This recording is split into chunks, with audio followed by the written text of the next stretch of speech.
Welcome to Reimagine Truths. I'm April, and this is your sacred space to unlearn fear, return to love, and listen again to spirit, to yourself, and to the God who still whispers.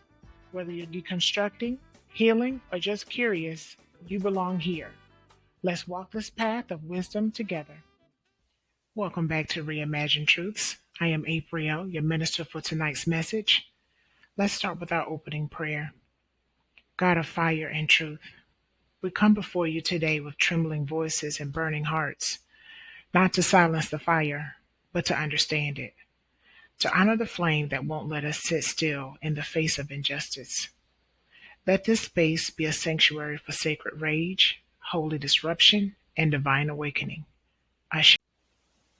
We're continuing our series on Who Told You Who God Is.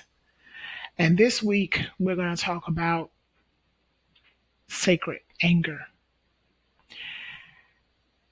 So let's start with this.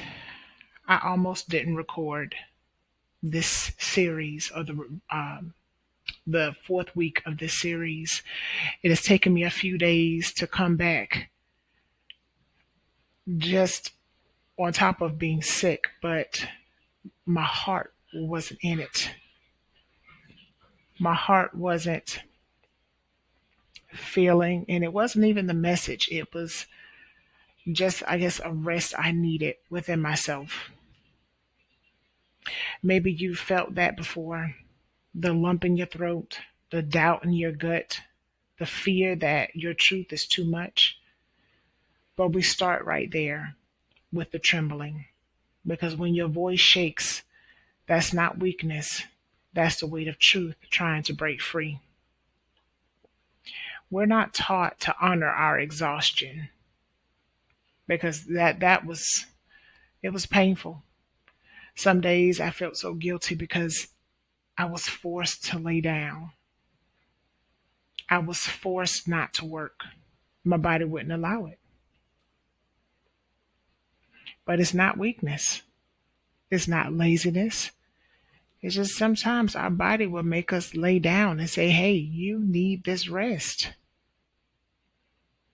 But my weariness is sacred. It's proof that I've been carrying the weight for far too long. And I want to say this clearly. You do not have to polish your pain to be heard by God. You want to just bring the whole thing. Bring the whole thing back. The resentment, the rage.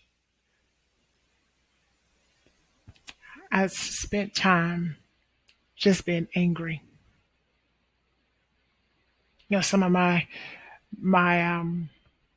messages before, I've said that I have walked 25 years focusing on who God is for me.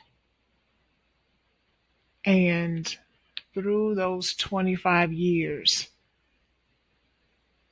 the just the hard that I felt, the hell that I went through to come out on the other end after 25 years. And it's still hard. And I had to learn what love is, who I thought God is, and who I am. And it made me mad. I have a rage in me that I don't know how to put out.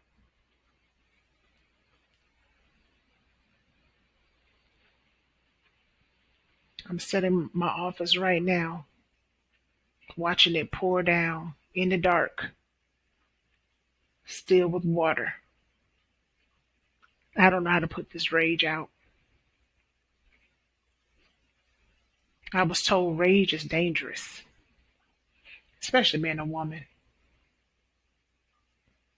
and even more a black woman. And worst of all, being a spiritual woman. But here's the truth. My rage is not a tantrum, it's a holy protest. Now, this is just a short message. I have a longer message prepared for you all. I just needed to just sit down and just talk. I just needed to talk. That's it. As soon as you start, you get busy, things happen. I started thinking about some of the characters in the Bible, and Jesus flipped tables. Jeremiah burned with a fire in his bones. My rage is sacred, and it's divine. It's a form of divine communication. It's wisdom trying to emerge. Rage is not the opposite of peace. It's the announcement that peace has been violated. So let's flip the narrative. I'm not just angry, I'm ignited. I'm ignited with a purpose. My rage was born in the moments when my boundaries were trampled, when my voice was dismissed, when injustice tried to rewrite my worth. This is not about being emotional. This is about being lit with purpose. Sacred rage doesn't drain, it drives. I am not broken. I'm burning, and there's purpose in my fire. They told me I had to be calm to be called. But what if the fire is the confirmation of your calling? Rage doesn't just destroy, it clears the ground so something new can be built. You can build altars and still throw holy punches when necessary. You can create and confront. So let go of the lie that your fire disqualifies you. It equips you, it sharpens your vision. Because if you've never ever burned with righteous indignation, then you've seen the world's wounds too clearly to pretend everything is okay.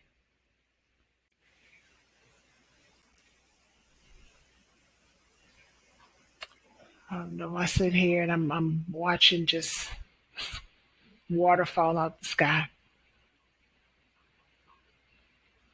And I know that I have internal rage, and I've let that rage go in prayer to friends, to myself, not by going off, but I see what's the things that are unfair to me. And I know was a strong proponent. Life is unfair. Life is unfair. But when it's unfair for year upon year upon year upon year, something else is wrong.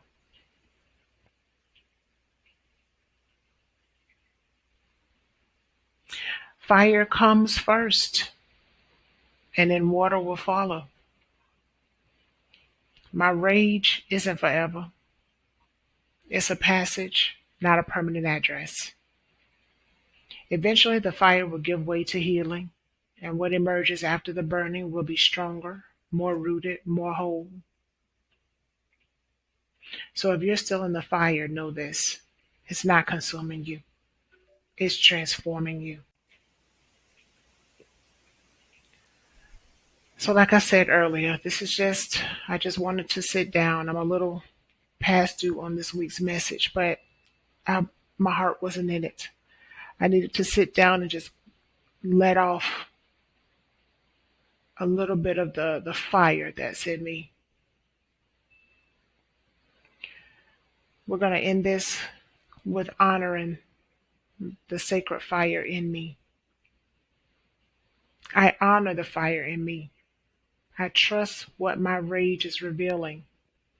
I walk with sacred anger and sacred softness. I am not too much. I am made for this. Divine, may we stop apologizing for our fire. May we learn to carry it with wisdom, wield it with love, and let it be a light on the path toward justice. Ashe. Thank you for listening to Reimagined Truths. If this message stirred something in you, pause with it. Journal, reflect, or share it with someone who needs a breath of spirit too. You can download this week's spiritual guide at www.akinacademy.org or click on the Substack link on the screen and sign up for messages to pop directly into your email. And if you want more, follow along, subscribe, or just stay connected. Until next time, stay soft, stay sacred, stay listening.